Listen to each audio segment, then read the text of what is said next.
Tanya minute for the 2nd of Elul short year.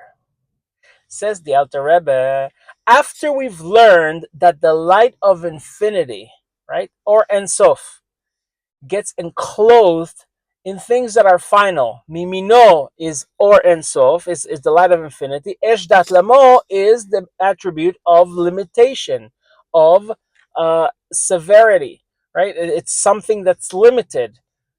Well, how does it work? Says the Alter Rebbe, there are plenty of examples how the light of infinity has to fit within something that is finite, but with very specific measures. So it gives plenty of examples. One of them is the Lulav that we hold has to be 4 tfachim. A tefach is the size of my fist, right? Roughly, right? So 4 tfachim, a minimum size of 4 tfachim is a kosher lulav. Same with a sukkah. Sukkah has to be at least 7 tfachim, right? And so on and so forth. There are many examples. The tefillin has to be 2 fingers by 2 fingers. It has to be black. It has to be square. And the tzitzis has to be 12 gdilin. The length of the strings have to be 12 gdilin.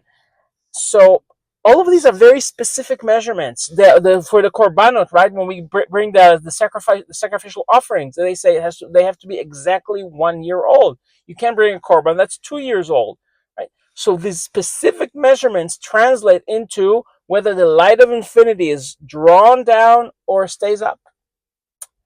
Says the Alter Rebbe, that is also the case for tzedakah. Tzedakah also has a very specific measure.